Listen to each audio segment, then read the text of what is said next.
You are listening to the Run the Rack Outdoors podcast, where we take an all-in, leave no doubt approach to all things adventure hunting. From the big woods to the high country. How about that? Let's learn together as we discuss with our expert guests on what it takes to be successful in the backcountry. I'm your host, Weston Homa. Let's get into it. Go Hunt has a single purpose: make it easier for hunters to get into the field. Hunting tags are only getting harder to obtain, and Go Hunt is a research platform helping navigate the ins and outs of drawing tags and researching hunts across the West. I've had a Go Hunt membership for years now, and I'm a big fan of the articles written on there by Brady and Trail. The content is next level stuff that has helped me a ton. From animal behavior to archery, they are sharing all the nuggets. I also love the hunt films on YouTube. They are extremely inspirational, and they'll make you want to get out in the mountains ASAP. Check out the Go Hunt Gear Shop, where they have everything you need for this coming hunting season. Use the code RACK, that's R-A-C-K, for 10% off eligible items in the shop. And you can use the code RACK for $50 in-shop credit when you join as an insider. So sign up for a membership and immediately get $50 back toward hunting gear. Check it out, you won't regret it. Mountain Tough produces industry-leading functional fitness programming tested and proven by backcountry hunters and mountain athletes. Mountain Tough's programming allows users to train at home, at the gym, or on the go. These videos are like having a personal trainer right there with you every workout, wherever you are. Guys, I've been rocking the Mountain Tough workouts this past summer. I've been doing the mountain strength workouts as I'm putting on a ton of miles prepping for my 100-mile ultramarathon. This way, I'm going to be totally ready for hunting season once September comes around. There's also so much more video content on the app, including nutrition, yoga, mental health, and one of my personal favorites is the daily mobility. Use code RACK for 1 free month on the app. That's RACK, R-A-C-K, for 1 entire free month to try it out. Give it a look, and let's get Mountain Tough. All right, everybody, welcome back to another episode of the Run the Rack Outdoors podcast. This is part 2 of live from High Country Mule Deer Camp in Colorado. We recorded part 1 about a week ago, and now we're going to recap the past week. Yeah. And wow, man, what a week it's been. Yeah, what a week it's been. So we hiked in on Monday, which was the day before the opener, and this is Sunday. 7th. Yep. Yeah, so 7 days we've been in here. It's pretty much been action-packed since we got here. It has been. So when we recorded, the first time, we already talked about what we glassed in the morning, and then we glassed that evening. Not as many deer. No. That first day, but we were still, we saw a lot of bucks in the morning to go after. Yeah. So we'll just jump right into day one. Yeah. So day one, we were watching a bunch of bucks. Had one kind of figured out, but we didn't think there was anything to play on it. And as I was watching it through the spotting scope, I saw a guy shoot it. Yeah, we saw a ton of bucks. We had this big basin, and then there was kind of like a ridge in the middle, and we kind of lost them on the backside of that. So we decided, let's go over there. Let's go over there, get a better look. We watched them for a while, just trying to think of a good play. Yeah. So honestly, we talked about it in really cliffy area. Neither one of us really felt there was a play. We ended up running into the guy that killed it. Super cool guy, and I tipped my hat to him. He got after it, and he was on top of the cliff and shot down probably 30 feet or 40 feet. Made a great shot on it. I watched the deer go into its end, and but that kind of blew out our basin for a little bit. For a couple days, we had 5 bucks below that we were watching, and lo and behold, the deer that he shot with his buddy, which we'll get back to later, ran down through the bottom and blew out all the other bucks of the basin that we were in. So that was kind of a hard open to the first morning. Yeah, we're sitting there watching it, and Dan goes, that one just got shot. I saw an arrow. I was like, get out of here. And sure enough, so that guy, I won't give him a shout out here. I'll touch base with him later because I got his number because I went over there because a lot of the bucks blew out, but 3 bucks stayed bedded. Oh, yeah. We tried to put a little bit of a play. Yeah, they went to the ridge in the middle, had them bedded. Yep. And we actually thought we had a good play on them, but before you got there, they got bumped out by him coming down to take care of his deer. Right, so he was packing out, and I'm like, yeah, why'd those deer run out? And that's what happened. So then that's when we all kind of converged, met that guy, and hey, if there was a dude to take a buck where we were, he earned it, man. He went that guy, all the way over the top into the next basin and came back over just to get where he was. Yep, So. he says he's from Colorado. He's hunted here before. He talked about scouting. He knew his way around. He knew every buck in every basin here, I think. So shout out that guy. I got his number because I had him in the Digiscope over his deer, and he was like, "Could you send me those?" And I was like, "Yeah, but yeah, dude." Shout out to him. He even gave us kudos because he was like, "Hey, you guys backpacked up here. Good for you." Because he took his mule. Yeah, and he got up there. But he had that whole deer packed out, and he was pretty. He was like, "Yeah, I'm a little tired. You guys go ahead. This is a little heavy." Like he was just like it wasn't much, but it was. Yeah, but good on him. But yeah, that kind of messed up our number one basin there. But we found that we still had plenty of play. And so from where we're at, it's a very cool area where we camped. We can access 3 basins real easy. I think we touched on this on the first podcast. We did. And then there's another 4th basin that we never did get to. But we had bucks every day. Yeah, we did. Every day.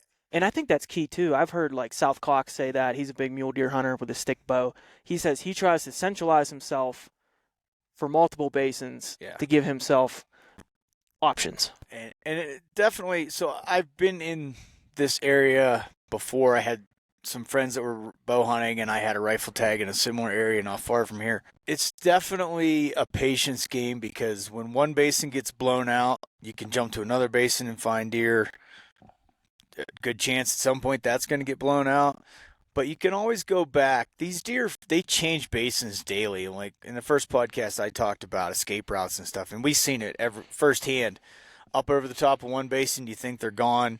2 days later, they're right back in where you were, or they're the next basin over where you can access. So we talked a little bit this morning, like how many different bucks we saw, not counting the same buck twice and whatnot.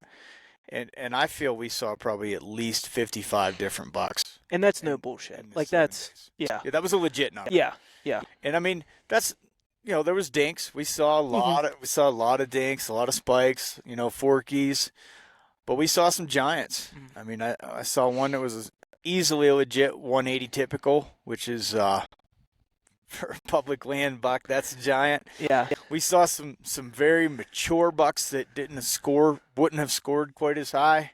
One kind of got the best of me today. Mm-hmm. Probably one of the most mature bucks I've ever watched and laid eyes on, and he beat me. But yeah, we'll get to that story. But that was, dude, what a time there. What an area. What an area. Absolutely. We're not gonna tell we're not going to tell you where, but we'll tell you we both didn't burn 15 points to get here. We did not. We backpacked in and try to just be smart. Pressure-wise, there's been pressure. Yep. We've seen elk hunters below us. Yep, there's been elk hunters around. There's definitely some trail traffic through where we're at. But the biggest, we really only saw one other archery deer hunter. Correct. But yeah. And then rifle kicked off the other day. Rifle kicked off. We heard a few shots yesterday, but we never heard a shot today. Mm-hmm. So yeah. Yeah. What an area. Yeah. So that was the first day morning. I don't really remember much for Monday or Tuesday evening. Day one evening. I know we started. That's when we started bouncing basins, looking different areas. Don't think we went over to the 3rd basin that day. We went over the next morning. Correct. Yeah. And that's when you went on your walk. Yeah. But even prior to that. So now day 2. Day 2. We went to a new basin. We go to a new basin. Well, we watched what we had here. We didn't feel there was any plays. One thing I'll say about this is just because you see 50 or 60 bucks in a week, they're not all playable. Correct. I mean, you have to be able, and in my opinion, there's no sense just randomly going after deer that you're just going to blow out. So we were very cautious with our stalks. Over the whole week, we didn't have a lot of stalks. We had a couple each, but some guys would just go gung-ho, and I think patience kills the bucks here. So yeah, because think, what's the benefit of a low percentage stalk? You go up there, you blow him out. You're not even blowing him out. You're blowing out everything below him if he takes off down the drainage. So that's really hard, especially for me as I don't know, maybe I'm just filled with piss and vinegar. Like, I just wanted to go. Dan did a great job of kind of like keep reminding me of patience because of that idea. Slow down, and we had time. So right. There's no reason to blow out bucks that may give you a better play tomorrow. Maybe in a more stockable area, they may bed just where you want them, which, so day 2, you went on a walk. You were kind of anxious to just go explore. And even prior to that, is that when we pinched down that other buck, bedded up high? Before I went on my walk? Yeah, it was. Yes, and so I this had was that. good. He ended up being 10 yards from me. Yes. I couldn't see him. So we watched this buck from one basin. He goes, and he bedded, right? Because he bedded, and we were going to go make a play. But that has been something I've heard, and I can attest to. A lot of these deer, they have their first bed and their second bed. What's frustrating is sometimes that first bed can be 20 minutes. Yeah. And they go and feed and then they go there afternoon, or it could be 5 hours. And the sun plays a lot into it. Yep. So on that second day, he bedded in the wide open sun, and we knew he was baking. So we started thinking about how to put a play on. In the middle of that, I mean, we're talking hour plus walks to get from Glass to where these bucks are. He had got up and moved. We had a really good, solid idea of where he was. We just couldn't see him. So we snuck around the long way. Sure enough, he was there. We laid eyes on him. Mm-hmm. That was my day to stalk. So I came back around, and I set up on this tiny little saddle where he had walked into to bed. And I knew he was just around the corner from me, basically. Sat there, and I never saw him. You want to tell me how he watched from the backside? So I stayed in the spot where we first saw him, and it was 92 yards away or something, and we knew, okay, that's where we had walked around and saw him bedded. Right, that's where we saw him bedded. Dan's like, yeah, I'm going to go on my stalk, and he'll go around this big rim rock peak, whatever you want to call it, and he should be able to sneak right up on him. So I actually videoed this deer, and I watched the deer get up out of his bed after Dan had left a good 10, 20 minutes ago, and I was like, that deer's going to walk right to Dan. Yeah. Like, it's going to be like, surprise, boom. Yeah. But this deer basically wrapped around this rim rock and went down this little wash. Yeah, we really didn't. I had no idea that would ever happen. I didn't think there was anything else for him to go, but from where he was standing with the one picture you took, he was probably 10 or 15 yards from me, but I had tucked back in for him to walk out, and I never saw him. Mm-hmm. And it was like he just gave us the slip, but that was exciting. I remember I came around the corner to meet Dan, and I'm like, how fun is this? Yeah, like, we were on top of him, and that was at almost 13. Almost 13,000 feet. 12.9, yeah. 12.8, somewhere near. That's the other thing, dude. Some of these bucks, especially the bigger bucks, like, I felt like I have selfies just up there, like, whatever, in pictures. Like, you'd think I'm sheep hunting. Yeah. Yeah. And when guys talk about the high, nasty country, like, it's nasty. Yeah. And some of it is, it's almost dangerous trying to put stalks on it, which we both went through this week. Mm-hmm. You get a little mountaineering to get where you got to be. Yeah, I had a couple times where I was like, I don't know. If I had kids, I probably wouldn't do this, but I wanted to go. So yeah, that's when I make this big walk. I just was looking way out on these ridge tops, and I was like, I don't know, Dan. I feel like if I run this ridge top, and there's like some steep cliff at one point too, and if I could just crawl over that and keep going, go way out, and then I can get to this what we were calling the skyline, where we glass this basin, like way far. I can get this area where we've been seeing these bucks. We saw 3 really good bucks. 3 really good bucks. He thought he could wrap around. Yeah. Long story short, there I came out like way low beneath them, and the terrain didn't really accommodate to how I thought it was going to. But I made it over there. But during this time, I'm going over there, and I basically go through another basin to get to where I'm going, and I'm just running the top, the very top, 13,000 feet, like the whole time.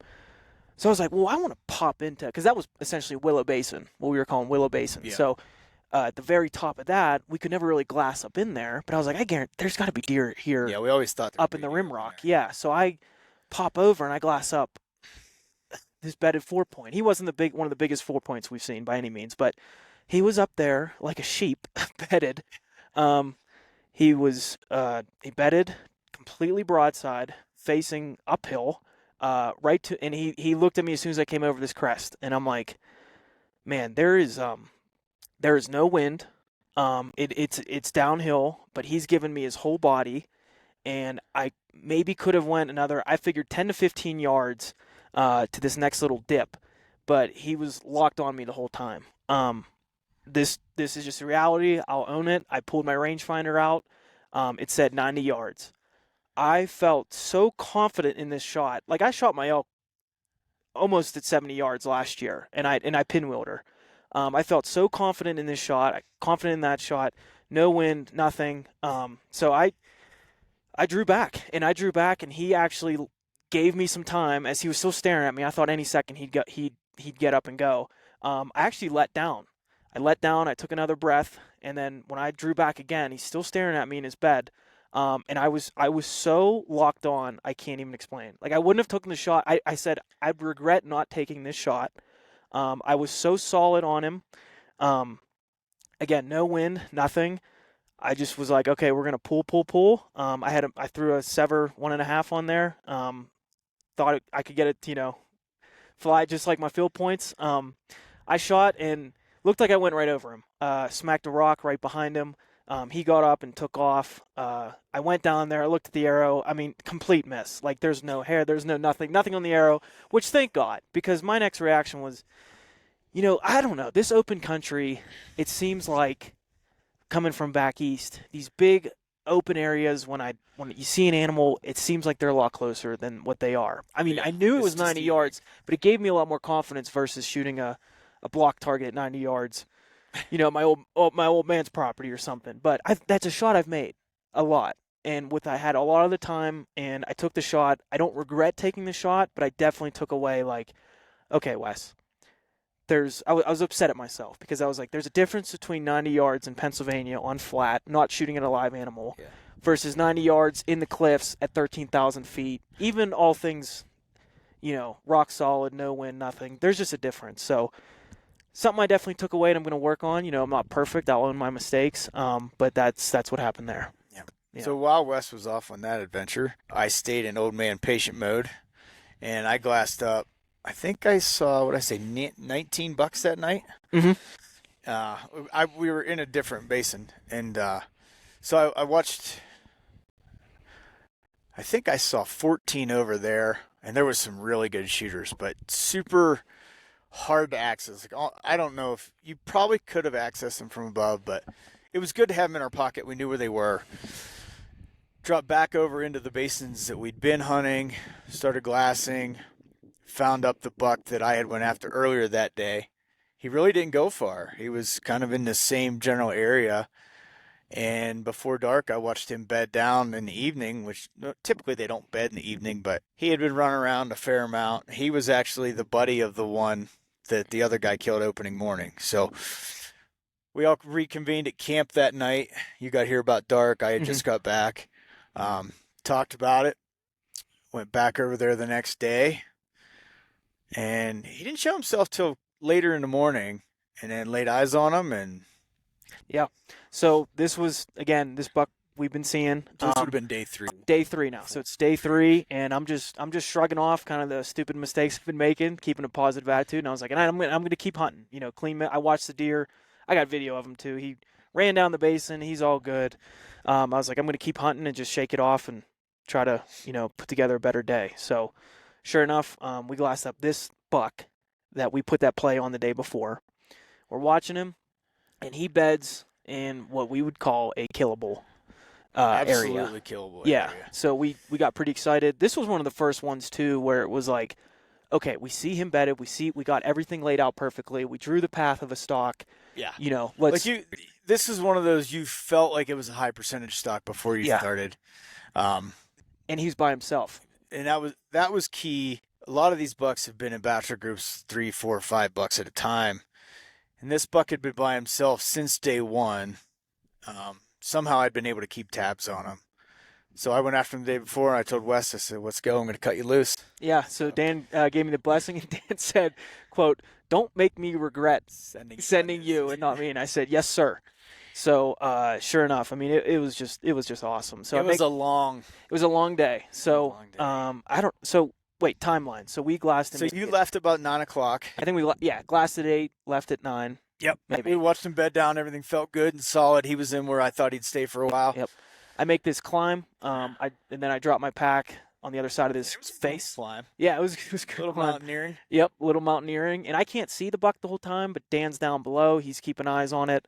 And I'm just looking back at Dan periodically. But I learned that too. I noted that down from that first day. Like when you're on a stalk and that deer doesn't see you, go. Go. Like just go. Yeah. Like this is what we're here for. Yep.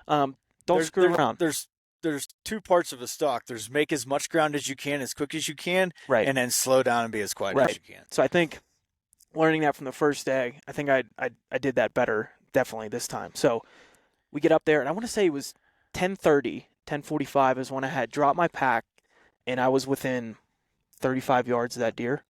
Yeah, it was hard for me to tell. Like I could walk over and see the buck, and then walk back, and I knew where I could see where you were. You did everything perfect. You went right to where we talked about, and it was just a waiting game at that point. Yeah. So buck was bedded. We knew he'd like to get up and feed there in that area, and I got 4 comfortable. hours later. So 3-4 hours later, weather. and that's no shit. So it's so funny. The first hour or two, it's hot, sun's out, I'm dying, I'm thirsty. The next hour or two, overcast, starts to spit rain a little bit, wind picks up, and I'm freezing. Pro tip: when you drop your pack, take a water bottle, maybe a little snack with you. Yeah. Because Weston didn't take it. Guess what I brought? I brought nothing. He didn't take a shirt. My bow, release, rangefinder, that's it. So I was just in my base layer. I'm freezing up there. Periodically, I was doing like some push-ups to stay warm, but then I'm like, I don't want my shoulders to get sore. I got to make a shot. So, I mean, I'm saying this all in 1 minute, but I'm telling you, it was one of the just mental grinds of like, this is what we're here for. Get comfortable. So then the weather started to roll in. Yes. It started to rain a little bit. Got the temp dropped probably 10 or 15 degrees. Yeah. And the wind was really picking up, and I'm shaking now, cold, and I'm like, I don't know if I can make that great of a shot if I give this some more time. So I shot Dan a message, and I said, I think I got to make something happen. So I slowly cut the distance down again another 10 yards by like squirming on my butt, like ever so slowly. And this deer was bedded. So from where Wes was to where this deer was bedded, he was completely hidden. So Wes could come down, and he was in a swell below. So it was a perfect scenario to play out. It really was perfect. And sure enough, I popped over and looked in this little wash, and that deer is feeding. He had just stood up. He had just stood up to start eating in this wash, and he's 25 yards from me with his head down. And honestly, my thought was like, man, if I had a stick bow, it would be right there. But I didn't. I had a compound. And I really shouldn't have ranged because it's right there. But my thought was always like, range, draw. And you want to know. But it was right there. Like, I could have put my 20 pin on it. Like, it wouldn't have mattered. So I did do a quick range, 25. And then he looks at me as I'm starting to draw. And I'm like, oh, man, well I got him. I got to be quick. So I'm at full draw. And he bounces. So I shoot a hinge. And right when I'm about to click, he starts bouncing. I'm like, no. But I've heard guys say this. Like, stay at full draw. Those mule deer, they like to look back. That's just all I did. I kept my pin on him, and I shoot a 2-pin vertical stack, and I can see, because I've heard this argument, what if the deer bounces away? And I got 20 at 30 pin. But luckily, I like to practice out to 45, 50 with that set at 20, like where to hold. Yep. So I was at full draw. He bounced twice, and he stopped. I gave him like a meh, but he stopped to look back. And he was touch quartering away. I held for 45, and I mean this is my dream. Like when I started hunting the West, I listened to podcasts of Aaron Snyder and all these guys that would hunt mule deer at 13,000 feet, and they get up above them in the cliffs, and this was it, man. I let that arrow go, and it thumped him. But that's something else too. I'll be honest here. I hit him high. I just want to practice more steep angled shots at distance, shots like that where deer get up and bounce and you got to adjust. But anyway, I hit the deer. So I hit him high and I dropped him. But like I get excited, I'm pumped, but this deer took a fall.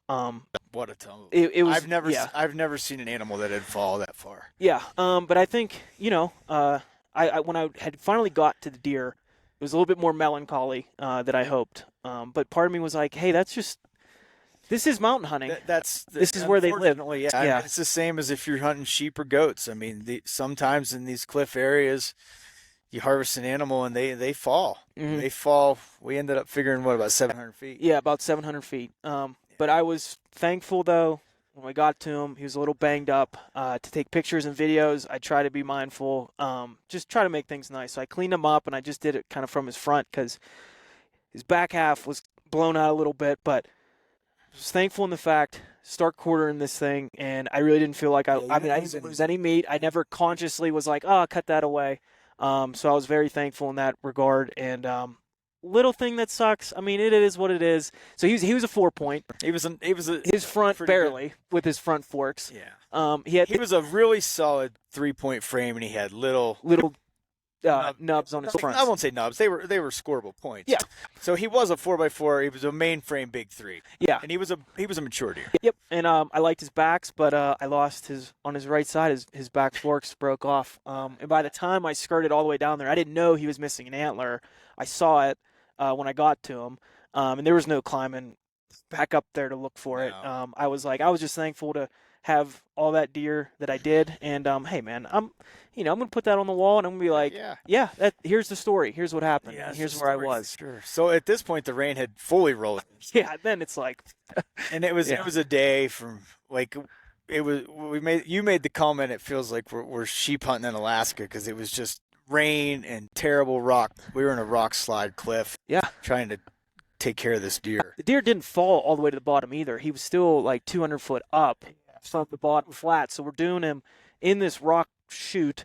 And but luckily, Dan, and I felt so bad because I messaged Dan and I said he fell down, but come to the chute. Well, Dan made the climb all the way up. I climbed all the way up to where he shot him. And I could hear him screaming, and I was like, oh, I feel so bad. And in-reaches aren't instantaneous, so I shot him another message. I was like, no, come from the bottom. So I was able to find you from your in-reach GPS coordinates is the only way. There we go. You don't notice this in a lot of these places you're looking. Some of these deep gorge cuts, they may only be 15 yards wide. And on Onyx or whatever, you don't really even see them. Uh-huh. So I ended up going back down all the way to the bottom and then back up the chute to where he was at. But we got it all taken care of. We got it. Yeah, and I can't thank you enough for everything on this trip. The help there, and then help me finish quartering the rest of it. And we just said, hey, it's miserable out right now. We're soaked. There's nothing we need from camp right now. We were a long ways from camp. And we were a long ways from camp. It would kind of be easier to just bomb down to the truck, get this thing taken care of, and the meat's all wet, and everything. Just get it done. We'll get into town, drop that off, get everything dried out, and go back up. And that's what we did. And I think that was a good, it was a good play. Sure. So we were back up the next day. We got a good night's sleep, got a good meal, got a shower.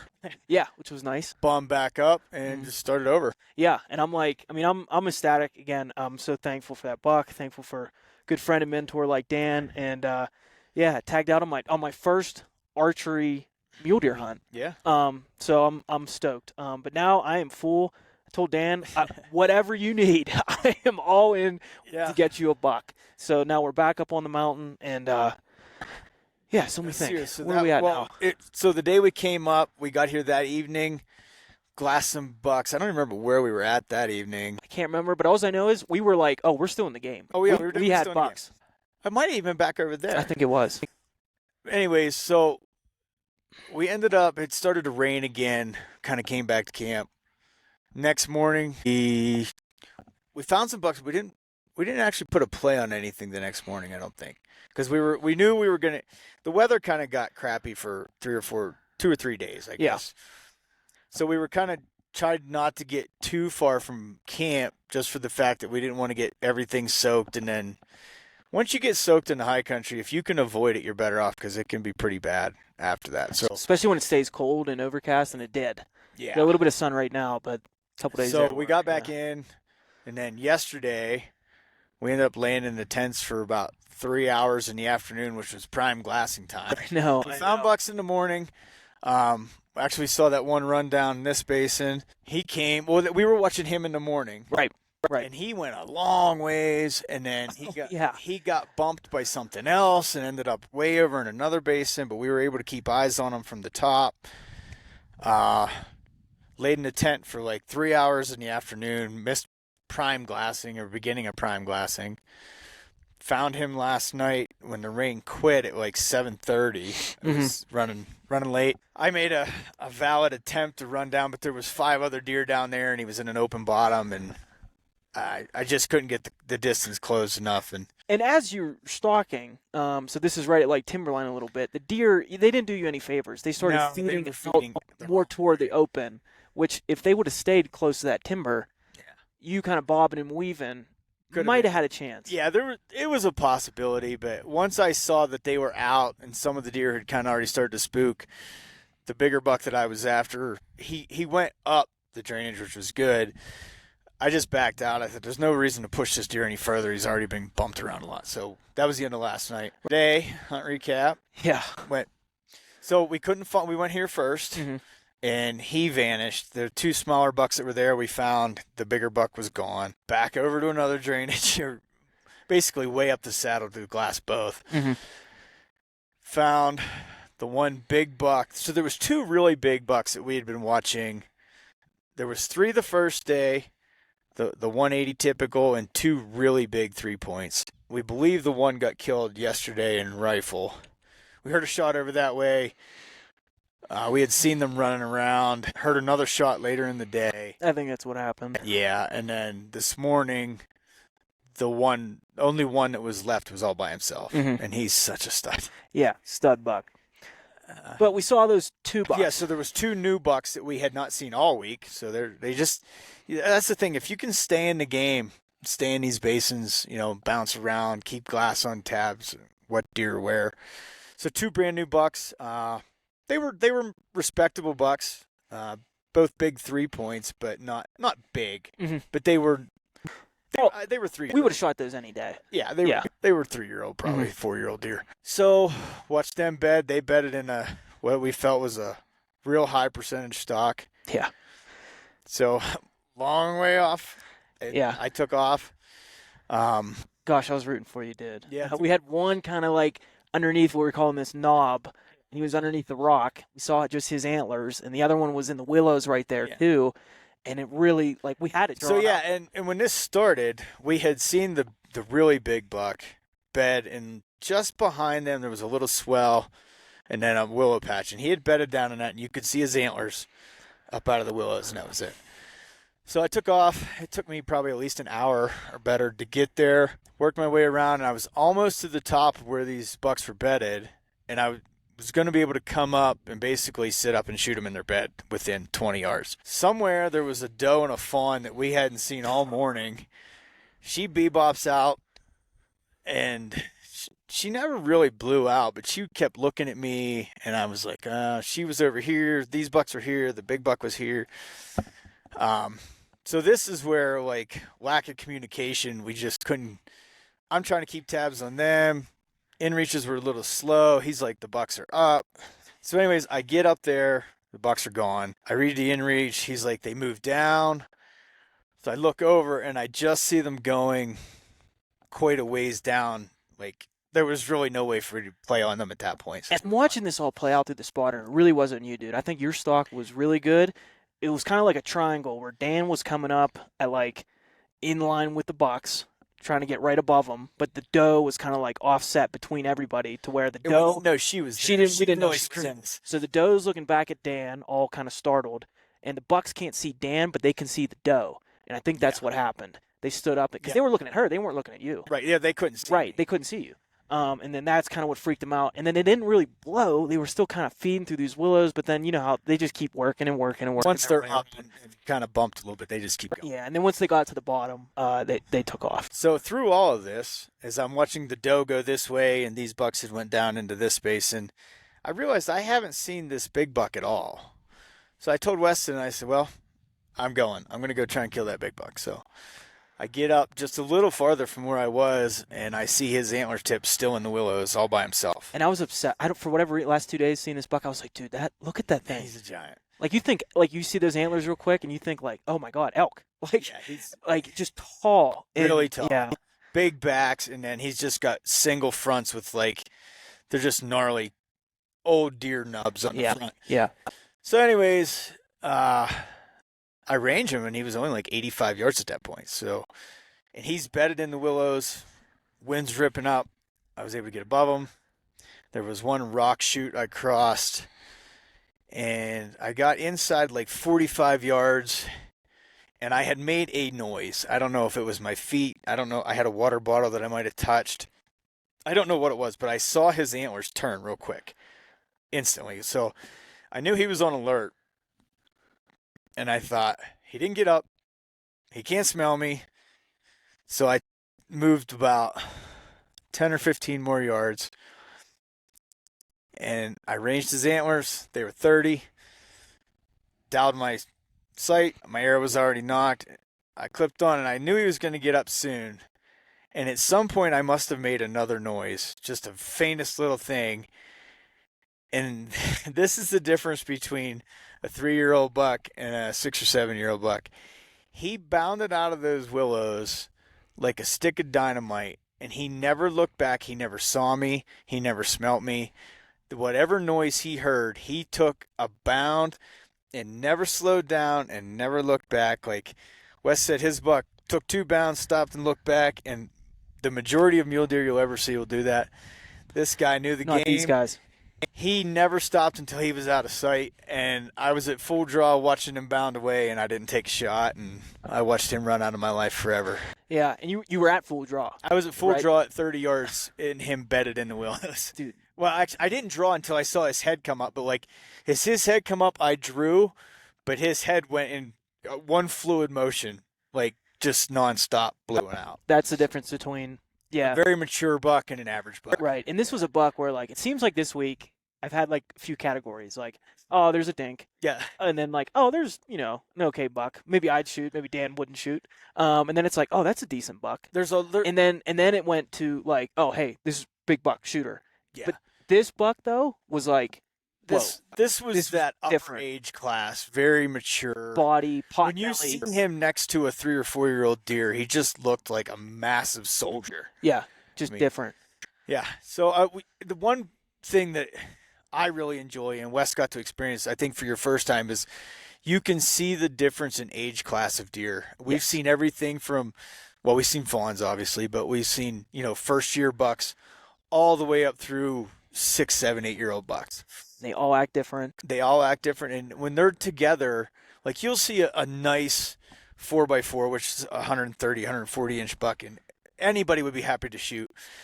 And then all of a sudden, here comes this tank beside it and just dwarfs it. And you're like, holy cow, that's a giant deer. So, we had another day to hunt. I got some stuff going on at home. So, yeah, we're going to wrap it up. But, dude, to be 30 yards from that big buck, I mean that's... For me, this is actually my first full-on archery mule deer hunt. I did everything I came to do. Mm-hmm. I didn't put an arrow through one. I'm going to eat tag soup and take it home. I could have killed a lot of little... I was going to say that too. You could have killed so many. Yeah. So I have no regrets. I'm leaving it all here on the mountain. Yeah, that's awesome. And again, I can't thank you enough for kind of just helping me so much on this hunt, helping me pack my deer out. I mean, like, it's been a week. It feels like it's been great. After 3 days, I was like, dude, we've had more action in 3 days than it felt like a 10-day hunt. There was never a day without action. Yeah. I mean, there was some days we didn't put like full-on stalks on just because we didn't feel they were high percentage stalks, so it was better to wait. Right. Great learning experience, I think, for both of us. Yeah. Yeah. I mean, like I said before, you're welcome to hunt with me any day. Dude, appreciate it. Great partner to have. Appreciate it. Right back at you, too. Likewise. I do want to just pull out my phone here real quick because what I try to do on a lot of hunts is just write down some lessons learned. And some of these things might be like, hey, I need to buy more aqua tabs because I used a few here and I was already probably lower than I should have been. I want to take – so setting up my tripod. I like that Outdoorsman's tripod. I bought it used, but it squeaks when I'm walking the thing. So something stupid like that. Yep.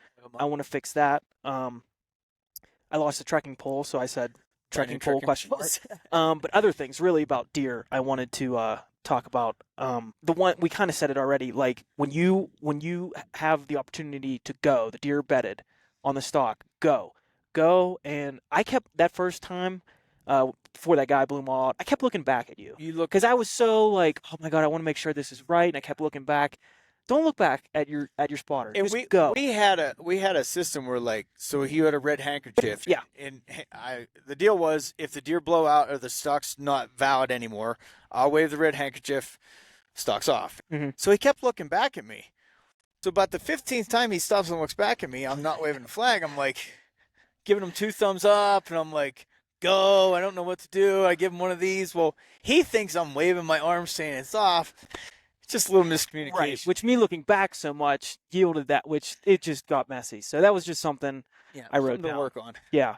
And then one other thing I wanted to bring up too was, like, it's so hard to, and I've heard this a bunch, like, before you go on your stalk, you know, maybe take a picture in your spotter, take a picture of the landscape, because you have these, like, little marks you want to get to. And then that's where I want to turn, that's the chute I want to go up, all these things. So be mindful of that, but also be mindful of what the deer can and can't see. Yep. Because there were so many times where I was like, we were talking, and I was like, I don't know, Dan, do you think we have to go up around? And you were like, no, I'm telling you, where he is, there's a fold in front of him, which, unless, like, somebody says it to you, it's really hard to see when you're looking at things like 2D. And a lot of that is just, you spend enough time in the high country and you hike through these rolls and hills, you realize, even this morning, like, there was a lower trail that I was going to try and take, and you're like, oh, I didn't think the deer will see. I'm like, no, they can't see that. They're shielded. And I got halfway over there, and there was no way I could see them. There was no way they could see me. Right. So definitely pay attention to the lay of the land between where you are and where you got to be. Yeah. And what the deer can see and what they can't. Mm-hmm. So that's huge. One other thing I noticed I had before I locked my phone was, something stupid. I have a rangefinder pouch on my bino harness. I don't have a tether on it, which that's just me being stupid. But it's never fallen out, like, I'll be fine. When I've gone on these stalks, especially before I killed my buck, no.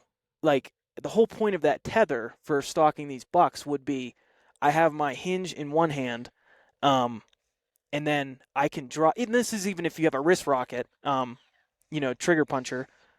You can, whatever you want. That was a dig at me, by the way. No, I mean, whatever people say, index release. You want to be able to, like, range, and then it's so much more in your benefit to just drop that. Yeah. Or essentially just put it right here where it's just hanging, because it's those little noises, those little details. Like, even that noise of, like, maybe putting, what did I do? I think I put the rangefinder on the ground, and I was crouched down. But if I was to put that rangefinder, like, in that pocket, that might have blew him out. Well, and I actually think the final noise that blew that really big buck out on me this morning, I think when I dialed my sight for the last range, because I had moved from 45 to 30, I think my release might have touched my sight, and just that slightest little metal on metal tink. Yep. I don't know that that's what it was, but that's the only thing I can think of. And he just could gone. be. So it's like little noises and in microseconds. And you're talking, I mean, you're in tight on these deer. We're inside of 30 yards. I've never been, like, outside of in a tree stand whitetail hunting. Like, it's that close. And you're stalking a mile or more to get to that point. You're climbing 1,000 feet of elevation. Like, it's so much work. Just do everything to make it right. Right. And because the other thing real quick too was, like, what I had to do, I could only have that in my hand, knowing how to put it down. Then I kept my hinge in my pocket, but that hinge should have been in my hand. And maybe I could have had both in my hand, where I could have just dropped that rangefinder, and then the hinge is there, and I'm not doing another move. Something to work on. So just little things like, and that's things you can practice. Yeah, too. absolutely. So those are some lessons learned. We'll wrap up. We're gonna pack down. Yeah, we're gonna pack out today. Yeah, we're leaving a day early. That's kind of on me. I made the call. I accomplished everything I needed to. We kind of feel the basins that we can access. We only have one more day. I think everything's kind of empty, and we don't have another day or two to wait till deer filter back through, or to hike all the way to the next basin. And like I said, I got some serious stuff going on home, so I'm calling an audible here, and we're gonna call it a day early to get home. So, well, it's been again great trip, man. Absolutely, awesome hunting partner. Yeah, any day, man. Yeah, I would hunt to the ends of the earth with you. Appreciate it. All right, so that's part 2 of Colorado High Country Mule Deer. That's it. That's a wrap. So I'm going to bum out of here. Dan's heading back home. I'm going to Idaho to hunt elk. So stay tuned for that episode. We'll have a different hunting partner there. But hopefully I just can keep it rolling, and I got my mule deer on the ground, and hopefully I can get a bull on the ground. So all right, man. That'll be the next episode, I think. But All right, guys. Thanks Until for next time. listening. Yeah. Yep. We'll catch you on the next one. See ya. Hey, if you liked that episode, please share it with a friend, share it on your story, and give the podcast a rating and a review on wherever you listen. For more of this type of content, you can head over to the YouTube channel and follow along on all the social platforms. Really appreciate it. See you on the mountain.